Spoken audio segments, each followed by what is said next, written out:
Logic concept ये है कि कुशन चाहिए मुझे पाँव में, जो आपके पाँव को थकावट ना दे।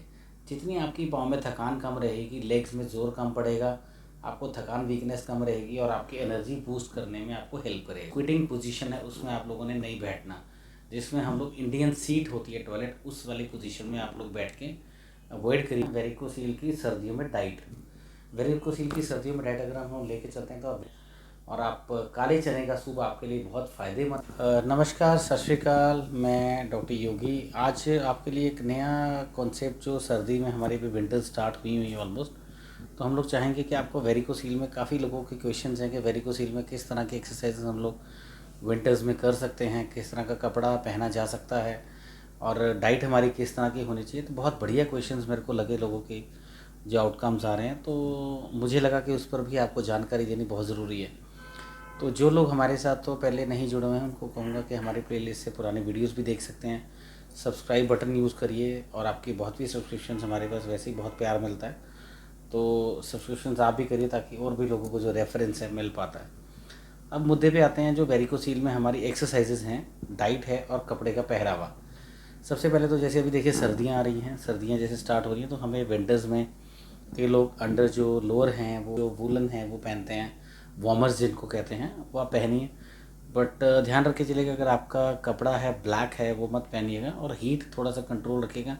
जितना आप हीट कम देंगे उतना आपके लिए फ़ायदेमंद की बात है। कलर फिर वही आ जाता है, वाइट या लाइट ग्रे। ब्लैक कलर को आप लोग अवॉइड करिएगा। और जो शूज़ हैं, वो सबसे बड़ी बात मैं एक चीज़ और बताना चाहता हूँ कि शूज़, कंफर्टेबल शूज़ पहनिएगा। वेरिकोसील के पेशेंट्स मैंने बहुत देखे हैं कि जो हमारे पास क्लिनिक पर वॉक इन करते हैं, जैसे लोकल चंडीगढ़ है, लुधियाना, जलंधर हैं, कई बार वो नॉर्मल स्लीपर्स में आ जाते हैं, जैसे स्लीपर्स होते हैं, या जो शूज़ हैं प्रॉपर एक कंफर्टेबल शू है वो नहीं पहन रहे हैं। Comfortable shoe in the form of joggers या स्नीकर्स टाइप जो शूज़ हैं, जिनके नीचे एक रबर का सोल होता है, अच्छा हेल्दी सोल होता है, एडिडास या रिबॉक, चाहे बाटा वगैरह, किसी भी अच्छी ब्रांडेड कंपनी का ले लीजिए, जो आपको फ़ायदा दे और कुशन रहे उसका। मेरा लॉजिक कॉन्सेप्ट ये है कि कुशन चाहिए मुझे पाँव में, जो आपके पाँव को थकावट ना दे।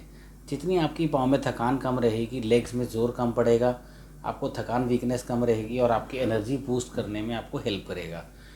तो ये तो डूज़ एंड डोर्स में शूज़ एंड कपड़ों पर आ गया। और इसके साथ अब हम एक्सरसाइजेज में चलते हैं। तो वेरिकोसील के पेशेंट्स को जैसे अमूमन पता ही है, हमें लेग्स की एक्सरसाइज हमें अवॉइड करनी है। तो लेग्स की एक्सरसाइजेज तो मैं कहूँगा अवॉइड करिए, वॉक कर सकते हैं आप। उसके बाद आप अपर जो है बॉडी का उसका कर सकते हैं, जिसमें आपके शोल्डर्स आ जाते हैं, बाइसेप्स आ सकते हैं, ट्राइसेप्स लगा सकते हैं, चेस्ट है, बैक है। तो आपके हम लोग 6 मसल्स जो हैं एवरेज हम लोग कवर कर रहे हैं। तो 2 चेस्ट बैक हो गया, बाई ट्राई हो गया, 4 5 में आपका शोल्डर हो गया।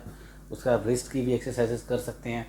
उसके बाद आप जॉइंट एक्टिवेशन एक्सरसाइजेज बहुत हैं, जैसे जो 30-35 की एज में पेशेंट्स हैं जिनको वेरिकोसील आ रहा है, या यूथ में पेशेंट हैं, नेक की एक्सरसाइजेज करिए। तो मैं चाहूँगा कि आप वेरिकोसील वाले पेशेंट्स एक्सरसाइजेज करिए, बट लेग्स को थोड़ा सा कम यूज़ करिए, ताकि लेग्स में आपको जब स्ट्रेच पड़ेगा, जैसे आप लेग प्रेस करते हैं या स्क्वाट्स करते हैं, तो आपको कहीं ना कहीं दिक्कतें आपकी बढ़ सकती हैं। तो मैं प्रेफर करूँगा कि अभी जिनको वेरिकोसील का ट्रीटमेंट चल रहा है, मेरे पेशेंट्स को बहुत क्लियरली पता है कि लेग्स पे मैं बहुत कंसंट्रेट वेरिकोसील वाले पेशेंट्स को नहीं कराता हूँ, क्योंकि अगर उनकी लेग्स तगड़ी होती तो वेरिकोसील को होने का चांस ही नहीं होता, या कमर में उनकी ताकत होती तो भी उनको ऐसी दिक्कतें नहीं आती। अब हम लोग थर्ड स्टेप पे चलते हैं, वेरिकोसील की सर्दियों में डाइट। वेरिकोसील की सर्दियों में डाइट अगर हम लोग लेके चलते हैं, तो वेज क्लियर सूप है, वो बहुत बढ़िया चीज़ है। उसमें आप सीजनल वेजिटेबल्स आप डाल सकते हैं घर पे, जैसे हल्का सा सब्जियों को लिया, वॉश करा, काट के उनको बॉईल कर लीजिए, पानी डाल के बॉईल करा कुकर में। विसल लगने के बाद आप हल्का सा पैन में तेल और जीरा डाल लीजिए, हल्का सा नमक स्वाद अनुसार डालिए, और आप उसको हल्का सा सौते कर दीजिए। उसको आपने कोई प्याज वगैरह, टमाटर, तड़का वड़का, ग्रेवी मत बनाइएगा।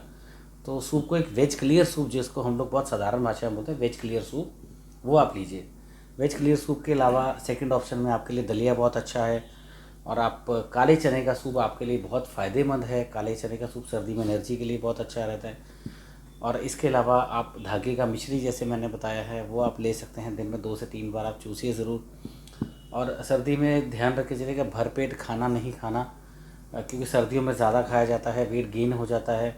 और थोड़ा सा ध्यान रख के चलिएगा, घी वगैरह का अंश और मक्खन का अंश, जो स्नेह अंश है, वो बहुत ज़्यादा मत रखिएगा, स्नेही अंश से भी हमारी जो वेरिकोसील के वैल्व्स हैं उनमें ऑयल्स और घी हमें थोड़ा सा कम देना है।